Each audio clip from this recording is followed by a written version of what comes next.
Welcome to the Center Square Radio Hour for the second weekend of May 2025. I'm your host, Chris Krug. TCS and the Radio Hour are projects of the Franklin News Foundation, a 501c3 independent, nonprofit, nonpartisan news service. Established in 2019, TCS publishes original taxpayer-centric straight news that focuses on the size, scope, and effectiveness of local, state, and federal government. On the Radio Hour, our journalists explore their top stories, adding insights to the headlines. We'll also present thoughts on the economy from Dr. Orphe Divounguy, PhD economist. Today, we'll look at the congressional budget markups. We'll discuss Homeland Security Secretary Kristi Noem's visit to Springfield, Illinois, and we'll hear about the implementation of Real ID for air travel. We'll be right back with all that and more in the Center Square Radio Hour. Some people would call him a loser. He ran for state office. He was beaten. He started a business. He failed. He ran for Congress. He lost. He was nominated for vice president. He lost again. But he knew only those who never tried are the real losers. And Abraham Lincoln was no loser. Persistence. Pass it on. From the Foundation for a Better Life at values.com.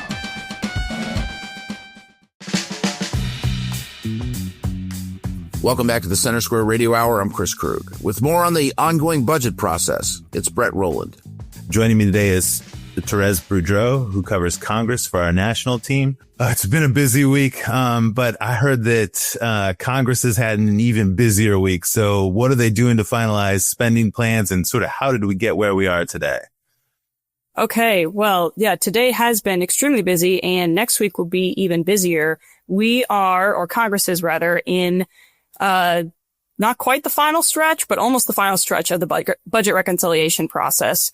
So, there have been 8 out of 11 House committees who have marked up, these giant bills, that basically lay out, different spending and, savings, specifics, for different programs under the committee's jurisdiction. This is it's all going to be part of the budget, package, which is a $5.8 trillion mega bill.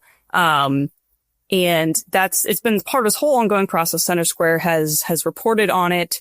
And basically this is the process by which, President Donald Trump's policy agenda can be implemented without having to go through the filibuster. So that's why Republicans are using this process, the budget reconciliation process, so that they can pass a bunch of Trump's policies, such as, unleashing, energy, the fossil fuels, especially permanently extending the 2017 tax cuts. That's what makes part of it so expensive.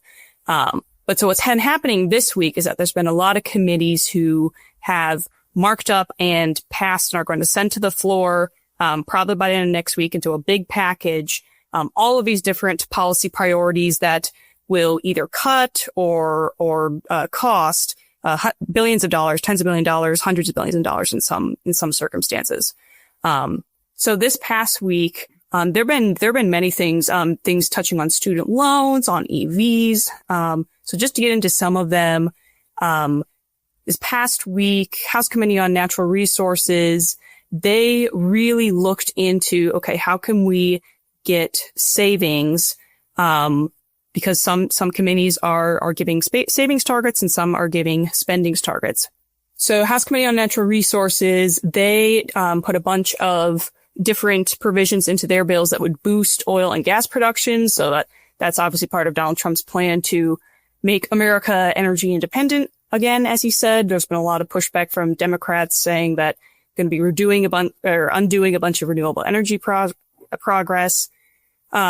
One of the big things that the committees have done and that they have passed is the House Education Workforce Committee. They are trying to simplify and streamline student loan options to find savings and to also help student borrowers be able to get out of debt quicker, and to just that whole process is just such a labyrinth. I mean, there's more than $1 trillion outstanding student loan debts in America. And so the committee is trying to tackle that. That could also result in a lot of savings. So just a lot of things going on. Even another committee, they're thinking of putting a $250 EV tax on electric vehicle owners. because unlike combustion vehicle owners who pay taxes for the road at the gas pump, EV drivers do not. So again, that's also something that could result in billions of dollars of savings. So a lot of really unconventional but creative ideas to kind of offset financing Trump's tax cuts, his border security and energy policies. The problem, of course, is that just the monumental cost of permanently extending the tax cuts, because that will result in a bunch of lost revenue, is probably it's going to be difficult to offset that just with other budget cuts. Therese, when Congress they've said they're going to spend all this money and also they're going to cut all this money.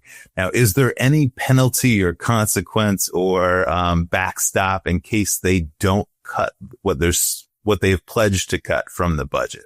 Right. So a lot of Republicans are concerned that this whole plan, permanently extending the tax cuts, fulfilling all the policy agenda, that it's going to boost the debt and deficit to skyrocket it. And so House Speaker Mike Johnson got a lot of them to vote for the initial budget resolution, which basically kicked off the budget reconciliation process, allowed the House committees to start marking up things, because he promised them that they'll find trillions in offsets. So for instance, Representative Chip Roy, he was a fiscal hardliner who took Johnson at his word and said, all right, I'll vote for this process to happen as long as you promise me that you'll find trillions in offsets. Congress,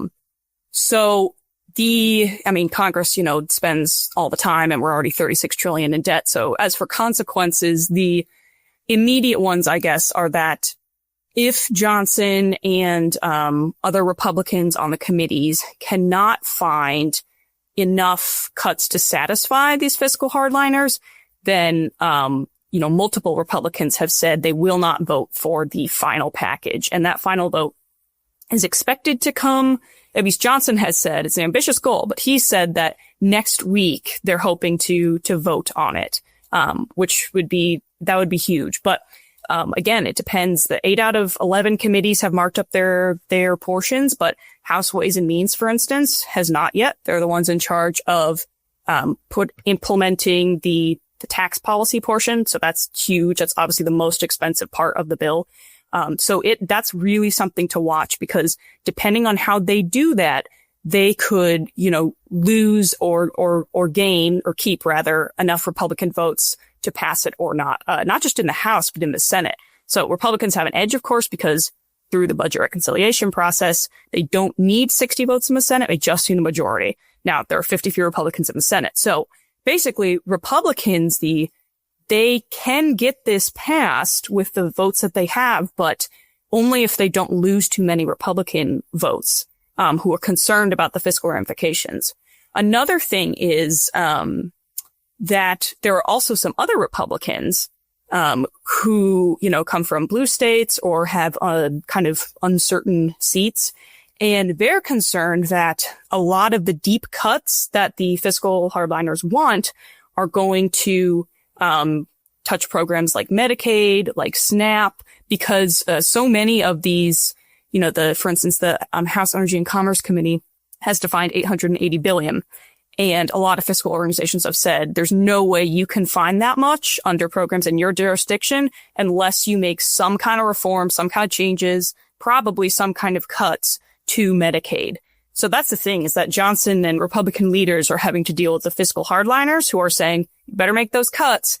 And then another substantial part of Republicans who are saying, you better make those cuts in a way that doesn't damage a bunch of these entitlement or assistance programs. So again, it's very contentious right now. There's such a fine line. So Republicans technically can do it, but it really just depends on how many Republican votes, they lose or they're able to keep. Thank you, Therese, for all your insight into these stories. That's all the time we have for this week. Listeners can keep up with these stories and more at thecentersquare.com. Thank you, Brett and Therese. You're listening to the Center Square Radio Hour. I'm your host, Chris Krug. With more on Kristi Noem's visit to Illinois, it's Greg Bishop. This week, U.S. Department of Homeland Security Secretary Kristi Noem visited the capital city in Springfield to highlight the state's migrant sanctuary policies and how she says it's harming public safety. She was joined by various families who had loved ones either allegedly killed by an illegal immigrant or who had overdoses of fentanyl, highlighting the need for what she said was Governor J.B. Pritzker to have a change of heart and modify the state's sanctuary policies. To discuss this story here, we have Jim Talamonte, the reporter from the Center Square. Jim, I was part of that motorcade that went all over Springfield, leaving the Springfield airport with Kristi Noem, 2 vans full of media waiting to see where we were going. Quite frankly, Jim, I didn't know where I was going in that van. Yeah, it must have been quite a scene to be a part of. I mean, it wasn't a long visit, but this was, in terms of conversation, about a visit per minute. I mean, it was quite remarkable. And, of course you had the political sides lining up, but, remarkable, how the Kristi Noem makes the trip. And there have been people from Illinois calling on Tom Home, the border czar, to make visits to Illinois, because here we are, one of the states, really the state of the Midwest, kind of an island, not abiding by federal immigration laws, enforcing state sanctuary laws against federal law. And Kristi Noem called attention to that. There have been times when the Trump administration almost just seems to be pointing to this is what's wrong. And I think very aware that if not the biggest issue, certainly one of the biggest issues that Donald Trump was elected back to the presidency on was this issue of migrants coming and the crime involved, the government handouts involved, the taxpayer spending involved at all levels of government under the previous administration. And so Kristi Noem, in case anyone was forgetting about that, she came right to the heart of the Illinois Capitol. And it wasn't just a quick press conference, as you said. You made a little tour, not a little tour, but quite a tour around the Illinois Capitol. Yeah, and when we left the airport, we had an inkling of where we might be going with the convoy of, there had to have been like 10 vehicles there or so, and 2 vans full of press. We stopped at a DHS processing facility in Springfield. Jim, I'll tell you, I didn't know there was such a thing in the city of Springfield. But we pulled up and they only allowed for a few photographers to go in there. But the reports coming out were Noem talked to a special agent in charge with HSI. It's an investigative component, part of DHS. She talked to other federal officers inside the building. But Jim, there was also a couple of non-citizens being processed. And I have yet to get back information on those 2 individuals, where they were apprehended, what their nationality is. But one reporter said that they had heard that one at least was from Guatemala. So Kristi Noem actually stopped, talked to federal agents, but also talked to one of those migrants that was being processed. Expected, at least, amongst the media, that these individuals were being prepared to be deported. But not much information about that. She spent a good 20 minutes or so inside that facility. And then we had the motorcade turn around in a tight parking lot and pull right back on out. And we thought we were going to be going to the governor's mansion for a press conference. And even the night before, the locations we were going to stop were not revealed to members of the media. But you had the governor's office and various unions like the AFL-CIO put out messages saying, hey, Kristi Noem's going to be outside the governor's mansion in downtown Springfield. Be there at 9 o'clock for some, quote, good trouble, they said. Well, Jim, as we left that DHS processing facility, we started heading towards downtown Springfield and heading north. And then all of a sudden we take a detour. And I'm like saying to myself, we are not going to the governor's mansion.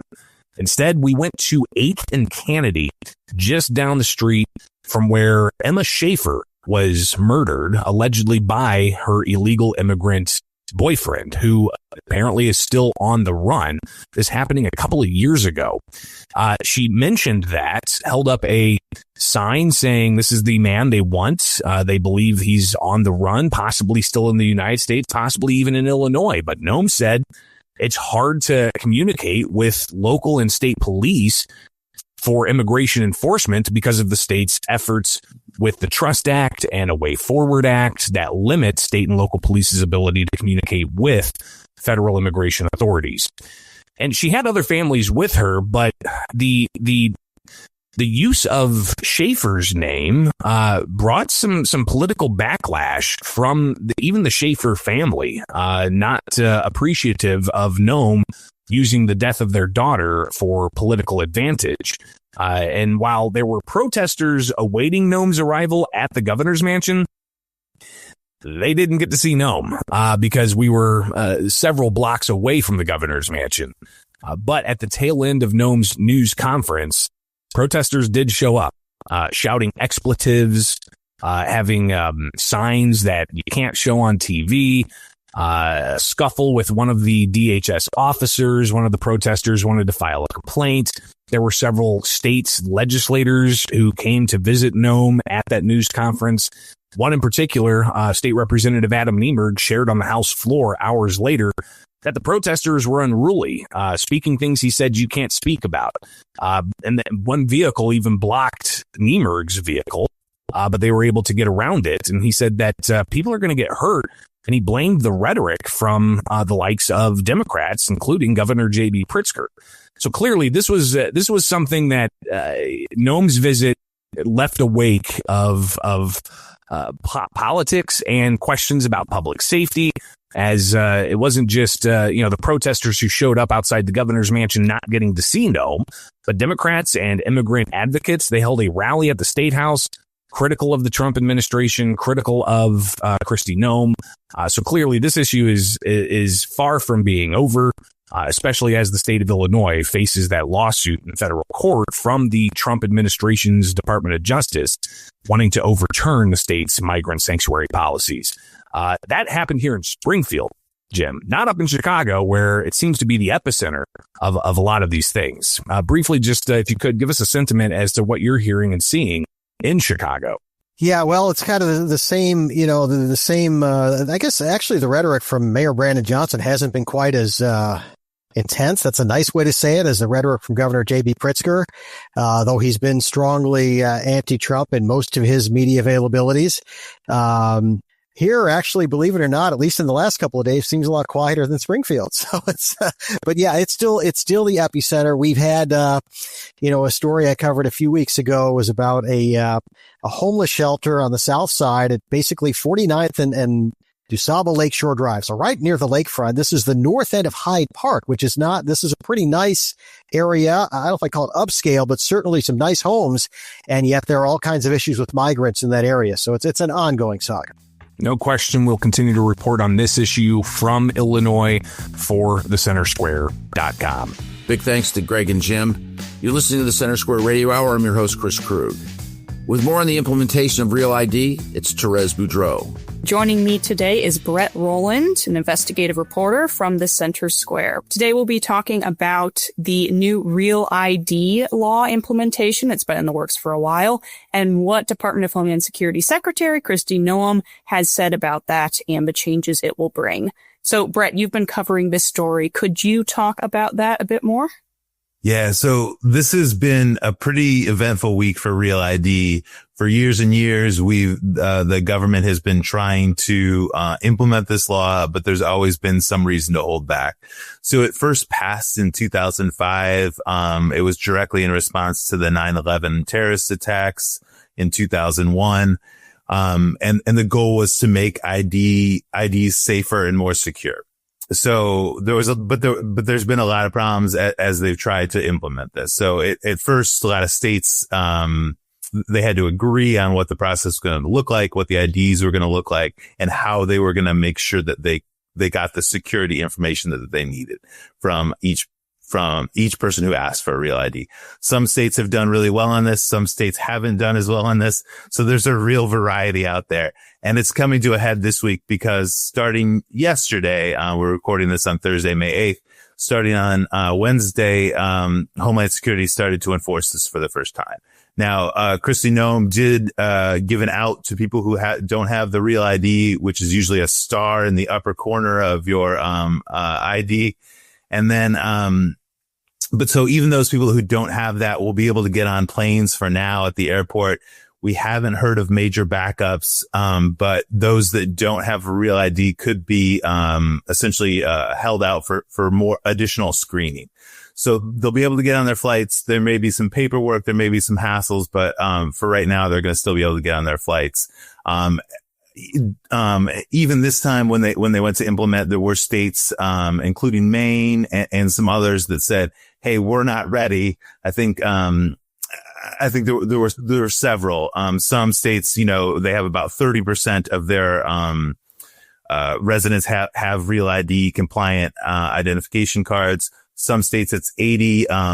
Nationally, Kristi Noem said it was 81%. So hopefully not many people will see a difference, but this is one of those times where government really is affecting people's lives. Getting on an airport is already a hassle, as I'm sure you know. But there are a couple alternatives for folks that don't have a real ID yet. There are you can use a passport if you have one. I know not everybody has one, but you can get on with a passport. And then there's also, I think you can bring a social security card, a US a birth certificate, and some other documents that may help speed along the process. But this has been a long time in coming. It's not going to be perfect. It's been delayed so many times. COVID was another big delay for the implementation. So we're finally past that. Kristi Noem has made it clear that she wants this to go into effect. She's giving like a slight reprieve to those who aren't quite ready, but she hasn't specifically said yet how long that's going to last. So that's one thing that we'll be watching and reporting on as we go forward. Therese, do you have your real ID yet? I do actually. So it's interesting. You were mentioning some of the states having trouble implementing this or having a great percentage of people who don't have it. I'm based in Michigan, and so I don't even remember having to do anything special. And maybe it's different for some people. But when I went to the DMV to renew my license when I was 21, I just automatically got a real ID with the gold star, a real ID. I had to show the normal, birth certificate, social security, stuff like that. So for me, it was pretty easy. But I mean, I know there are some people to where it has directly affected them or members of their family. Do you know of anybody who that's happened to, where they're still struggling with that? We've heard some stories internally from colleagues at the Center Square. We had one of our colleagues, his daughter's at university in Florida, and she's driving back to her home state to get a real ID before she can fly back and forth to college. So it's definitely creating hassles for some. I don't have a real ID yet. I've been meaning to get one. I do have a passport that's up to date, so I think I'm covered. I also don't have any international travel plans. But my understanding is that you also need a real ID to board a domestic flight. Mm-hmm. So this is going on at airports. TSA is working to make sure that it goes as smoothly as possible. But, I still think that we'll see, challenges for at least some people, as this moves forward and as enforcement becomes more stringent. Well, thank you so much, Brett, for joining us and for giving us insight on this story. Listeners can keep up with these stories and more at thecentersquare.com. Thanks to Therese and Brett. After the break, we'll look at more top stories from across the nation. What happened with pro-Palestine protests at the University of Washington? Did the crypto company Circle miss an opportunity when it rejected an offer from competitor Ripple? And are airfares going down? All that and more when we return on the Center Square Radio Hour.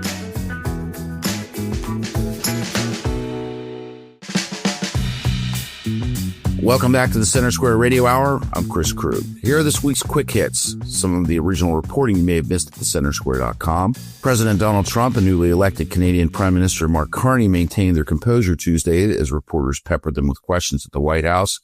Many were unsure how the world leaders' first meeting would go, as tensions between the normally friendly bordering countries have risen in recent months after Trump began saying that Canada should become America's 51st state. Carney, a member of Canada's Liberal Party, was just elected as Prime Minister in April. Trump clarified during the meeting that America would remain respectful of its northern allies' independence, but also that his comments about Canada becoming an American state haven't been made in jest. But Carney pushed back, insisting Canada would never belong to the United States. Loudoun County Schools in Virginia once again finds itself at the center of controversy and a new investigation by the Commonwealth following an alleged incident involving a transgender student filming the opposite sex in a locker room. Governor Glenn Youngkin and Attorney General Jason Miyares announced that the Attorney General's office is investigating the school district's conduct. The investigation stems from reports from 3 male students alleging that a biological female who identifies as male has recorded video of other students in the locker room. D.C. Mayor Muriel Bowser is calling for the repeal of Initiative 82, requiring tipped employees to be paid the full minimum wage. Bowser cited rising cost concerns for local restaurants unable to keep up with the initiative and at risk of closing. The ballot initiative passed in November 2022 with a resounding 74% yes vote and went into effect July 1st, 2024. It increased the base minimum wage for tipped employees by $2 an hour to $10 per hour. However, if a worker's hourly tip earnings averaged weekly and added to the base minimum wage aren't equal to the district's full minimum wage of $17.50 an hour, employers are required to pay the difference. Texas Governor Greg Abbott has signed the state's first school choice bill into law. The new law creates the state's first education savings account program to provide taxpayer-funded subsidies for primarily low-income families of roughly $10,000 per student. The allocation can be used by families to send their child to the school of their choice, including private schools. Both the Texas Senate and House budgets allocate $1 billion for the program to support roughly 100,000 students, prioritizing low-income and special needs students. A new analysis has found that California gasoline prices could rise to more than $8.40 a gallon by the end of 2026 after the pending closure of 2 refineries and the onset of new state regulations. The new study from the University of Southern California professor Michael A. Mischie examined California's historical gas prices, oil supply, and refining capacity and modeled the likely impact of refinery closures and costly fossil fuel and refinery fees and regulations. Mischie said the shutdown of the 2 California-based refineries would put the state in a precarious economic situation and create a gasoline deficit ranging from 6.6 million to 13.1 million gallons per day. Such significant reductions in fuel supplies will impact multiple supply chains and prices across many industries, including air travel, food delivery, manufacturing, electric power generation, and healthcare. You can find more on these stories and others like them from across the country at thecentersquare.com. We'll be right back with more on the Center Square Radio Hour. Teacher Lauren Johnson returned all the graded essays but one. He believed that one student was capable of more. I don't believe taking the middle of the road is your philosophy. This time, write something you really believe. The student wrote a new one about excellence. Instead of just grading an essay, Mr. Johnson changed a life. I am that student. I became a writer, and I wrote this to thank him. Thank a teacher and pass it on from passiton.com. Welcome back to the Center Square Radio Hour. I'm Chris Krug. With more on pro-Palestine protests at the University of Washington, it's Eliana Kernodle. There were some protests at the University of Washington this week. Joining me to dig into this is Washington reporter for the Center Square, Spencer Pauly. What happened at the University of Washington? Well, this happened Monday night, I should say. What occurred was a University of Washington, which I'm going to refer to as UW just to save some breath, but the UW group, Students United for Palestinian Equality and Return, better known as SUPER, demanded the university cut ties with Boeing, who has ties to the Israeli military operations. They have a contract with the country, and so they provide a lot of stuff that is used in the conflict going on in Gaza and Palestine. So a lot of students are upset about that. And what they decided to do was go into the engineering building on campus and occupy it. And they caused roughly $1 million worth of damage to this fairly new $10 million building. And this engineering building has a lot of work that's done in coordination with Boeing. So all this stems from that. Now, a group about 34 individuals were arrested that night, including 21 students for occupying this building and causing damage. They even lit some dumpster fires. So all of this had transpired on Monday night. They were released the next day.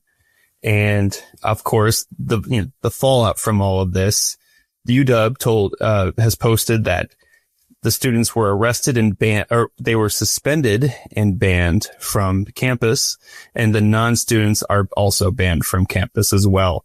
And all of this stems from the pro-Palestinian protests we're seeing, but this one escalated. Now, Super UW, the group, posted on Instagram that they are escalating their protest in response to the escalation of the Israeli occupation of Palestine.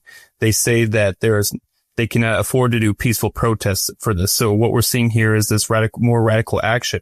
Now, I do have to say, I didn't see any sort of violence coming from the protesters themselves. Any kind of video I've seen, I wasn't there, but the videos I've seen on social media involve any kind of physical conflict stems more from just interactions with police officers.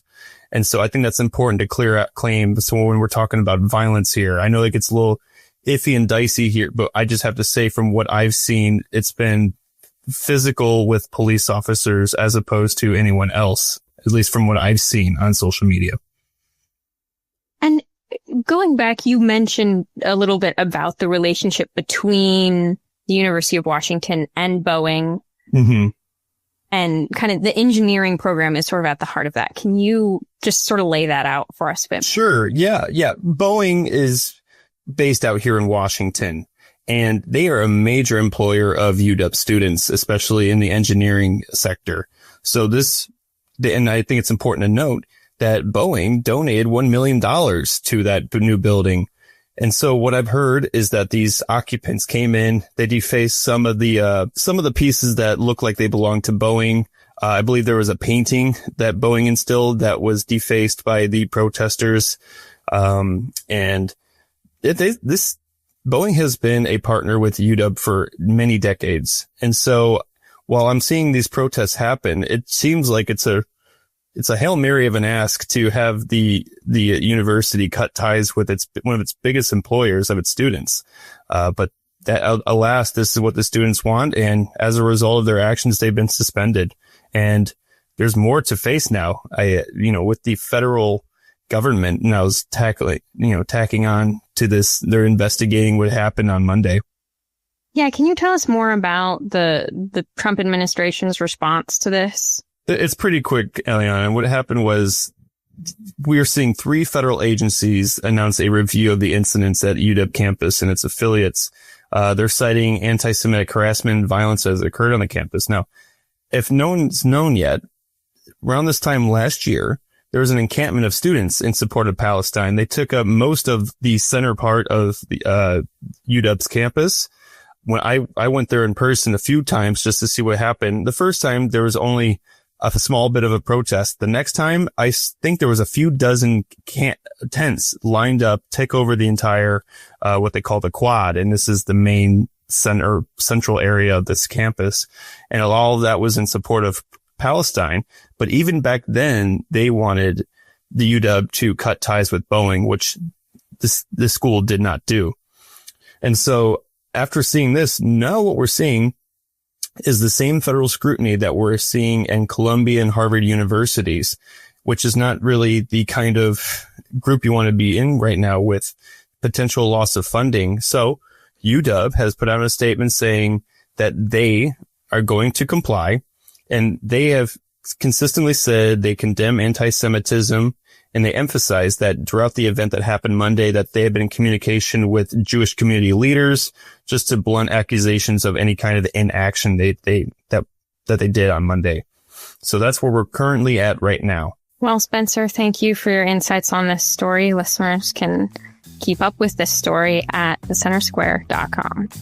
Thank you, Eliana and Spencer. You're listening to the Center Square Radio Hour. I'm your host, Chris Krug. With more on crypto company Ripple's failed bid to acquire Circle, it's Eliana Kernodle. The crypto company Ripple recently offered big money to purchase Circle Internet Group, Inc., another major company in crypto. Joining me to dig into this is Chief Content Officer for the Center Square, Dan McCaleb. Dan, can you tell us more about this deal and why it didn't go through? Yes, Eliana, but before we get to this specific deal, let me start with a little background on cryptocurrency. It's a complex topic, relatively new in the financial world. And many listeners might not be all that up to speed on it. So let me give you some background here. Cryptocurrency it's a form of a digital currency that's not tied to a central bank or governmental body. The first cryptocurrency launched in 2009, known as Bitcoin, which has sort of become a generic term for cryptocurrency overall, but it is a specific form of cryptocurrency. And while it was launched in 2009, its roots go back years before then. But since Bitcoin was launched, the cryptocurrency market has exploded. There are now more than 25,000 forms of crypto in the market, more than 40% of which are valued at more than $1 billion. Overall, cryptocurrency market capitalization is valued at more than $2.7 trillion. That's as of April and still growing. Now, let me get back to your specific question there, Eliana. Ripple and Circle Internet Group are two of the larger cryptocurrency companies in the world. Ripple is best known for its XRP token, which was created to facilitate fast and efficient payments between parties, much faster than Bitcoin. XRP transactions can be completed in merely just a couple of seconds, and it's cheaper than traditional payment methods that often have fees attached to it. XRP tokens value can go up or down based on certain market fluctuations. Now, Circle's USDC stablecoin is directly tied to the US dollar and is backed by cash, meaning every USDC token is worth $1 US. Stablecoin is a relatively newer form of cryptocurrency, and because it's tied to the US dollar, it's not meant to see the same market volatility as other cryptocurrency, but it still happened. Now, back to Ripple's attempt to purchase Circle. Ripple offered somewhere between $4 billion and $5 billion to acquire Circle. It's been widely reported. But Circle really shocked many when it rejected the offer. Had Ripple acquired Circle, it would have owned the second largest stable coins, and the assets of the combined two companies would have diversified their revenue streams. So some have pointed to the potential that a merger like this would have opened for these companies. What are some of those opportunities that they've highlighted? One was what I just mentioned there, that Ripple, had it acquired Circle, it could have become the second largest owner of stable coins across the country. The other thing that has to do with it is Ripple is 90% of its business is overseas, meaning outside of the USA. Because the stable coin, which Circle circulates, is still relatively new, while it's growing rapidly, it varies. Its market share varies depending on the region of the world you're talking about. Because Ripple, 90% of its market business is overseas, it could have quickly expanded Circle's currency in Europe, in Asia, and elsewhere. What are some of the other things that people are saying about this? Well, Circle's rejection of Ripple's offer really stunned many crypto analysts who say it was a risky decision for a couple of reasons.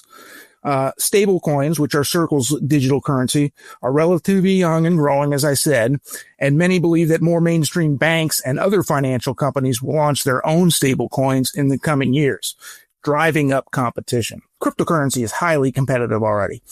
As I said, there are already tens of thousands of types of crypto. If mainstream banks got involved, that competition will only grow. One analyst, David Tawil, president of crypto hedge fund ProChain Capital, for example, he wrote that Circle is taking a lot of risk here because he expects just about every bank and tech company to launch a stable coin commodity in the near future. He said, and this is a direct quote from him, the stable coin wars will be unleashed. The second thing that those who are confused about why they rejected the offer is the current market volatility. Amid President Donald Trump's on-again, off-again reciprocal tariffs and trade negotiations with dozens of foreign countries, the markets have fluctuated greatly over the past couple of months. When Trump first announced Liberation Day in early April, stocks tanked for a week, perhaps because of the negative market reaction and concerns that Trump's reciprocal tariffs would drive up inflation. He paused the tariffs for 90 days, exactly 1 week after he launched them. President Trump himself says he paused the tariffs because dozens of foreign countries reached out to negotiate over them. So he wanted to give them time to make the best possible deals for both sides. But I'm sure the market reaction had to have been on his mind as well. President Trump says he's still negotiating with dozens of countries, but who knows what comes next. He very well could reimpose the tariffs, which could lead to further market volatility. Now, why does this matter to Circle? Because Circle is also in the midst of attempting to go public for the second time since 2022. And going public with such market volatility is risky. In 2022, when Circle first attempted to go public, it collapsed when its proposed merger with Concord Acquisition fell through. Well, Dan, thank you for your insights on this story. Listeners can keep up with this story and more at thecentersquare.com. Thank you, Eliana and Dan. You're listening to the Center Square Radio Hour. I'm your host, Chris Krug. Join me to discuss airfares and trends in air travel. It's Dr. Orphe Divounguy. This week you said you saw a story about airline tickets, airfare coming down domestically in the United States. There being some economic factor there. I'm not seeing it. Number one, I travel all the time, as you know, and I've been catching a lot of middle seats, number one, and a lot of overbooked flights and paying a lot of money for them relative to the good old days. But you saw this story and you're like, yes, this is a symbol. This means something, or a signal perhaps. So what are you taking from this?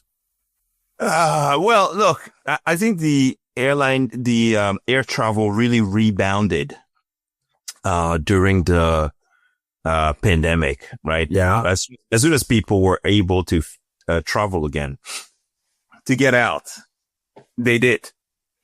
And so you saw a big surge in leisure travel right after the restrictions, the COVID restrictions were pulled back. And so that is, we saw a big rebound. But now we're starting to see the slowdown. I mean, if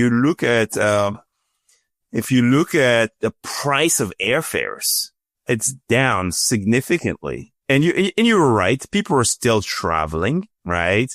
But, the demand is slowing. And so that slowdown is showing up in prices. If you consider, for example, that, in the last couple months, we saw the price of airfare decline in February by 4% and in March by 5.3%. Those are 2 months in a row of pretty steep declines in airfare prices. And it looks like that's actually accelerating, right? It's getting worse. The declines are getting larger, on a month over month basis. And so I think this is an industry that's kind of primed for a slowdown in terms of, not just demand, but, prices, profit margins for these airlines. But also maybe employment in the sector could take a hit, in the months ahead. Well, obviously that wouldn't be good for the industry, but I'm not seeing it anecdotally, just not yet. Planes are still max capacity. The story suggests that off peak is where you're going to find your deals. I've tried that route as well. I haven't seen it. Not just yet. And as you said, in terms of some of these things that happen in the economy, you don't see them, but then all of a sudden at once, you do. Yeah. And again, it's a very much a matter of you're a business traveler, right? And so the destinations, the routes you're taking are potentially still somewhat busy. And potentially people are not taking those, vacation trips, right? Vacations to the hotter, destinations. Who knows what's going on under the surface, but just in general, the price declines are very interesting in light of the fact that, remember, airlines also rely on airline equipment and tools for maintenance, that some of them will actually be impacted directly by tariffs. And so the fact that their airline costs could go up while demand may not be sufficient, and at the price that they could pass on, they won't be able to pass on those price increases to consumers, those cost increases to consumers, is a bit concerning for the airlines. Well, let's talk about it in those terms. It's, again, I think it's, most American travelers, most international travelers, whatever, They think about their experience on the airline as, the seat they get and the quality of the flight and their experience getting out, getting through TSA and getting their bags and leaving. There's an entire industry up underneath this thing. On the tariff front, just very specifically, I mean, you have two major manufacturers in the world of commercial airplanes that we would use here in the United States domestically. Airbus Industries, which is a European cooperative, and Boeing, which is a U.S. based company. If in fact there are issues, with tariffs that are protracted, you have one major manufacturer that is based in Europe and you have the other major manufacturer that's based here in the United States. Will that set up, specific market advantage in this case for Boeing if the tariffs on the EU countries stay in place? Yeah, I don't know. I don't know if you end up with less airline travel that ends up hurting both of them. You look at the World Bank and the IMF, and you look at all of the forecasts for the global economy. The major banks, I was just looking at a JP Morgan, forecast for the global economy. And it's not looking good. The recession risk, a global economic downturn have very much increased. Downside risks have very much increased. And so I'm not sure that Boeing benefits necessarily from this situation. I think that declining demand will actually drag everyone down along with it. Yeah. And I think that's a concern. Well, and I appreciate the answer to that. And I don't know if that question is a fair question. Certainly it requires some forward projection, but look, it is a fair question in the sense that, look, you have to think about the economy is supply and demand. Let's go back down to the very basics. And if the labor market starts to fall, to ease, or even crack, demand for everything goes down. And the contraction usually starts with discretionary spending. It usually starts with leisure travel, dining out, hospitality, like hotels and motels, right? Mm-hmm. That's where it starts. And so if you get a decline in aggregate demand at the global level, then what you end up with is those companies, regardless of whether they're in the US or across the border or across the ocean, well, they're going to take a hit. When Americans travel abroad, they don't say, hey, I'm going to choose Boeing this time or Airbus. Right. And certainly most airlines have, with the exception of like a company like Southwest, where it's literally their entire fleet is set up exactly the same. It's all Boeing 737s. Exactly. Most airlines have And Delta, I noticed my latest Delta flights were Airbus flights, right? Yeah. So exactly. So I hope that helps answer the question. But, whenever in doubt, just think about supply and demand and kind of what the budget constraint for households look like. Appreciate your thoughts as always, Dr. O. That'll do it for another week of the Center Square Radio Hour. If you missed some of today's show, you can find it wherever you find podcasts. I'm Chris Krug, and on behalf of everyone at Franklin News Foundation, thank you for listening to the Center Square Radio Hour.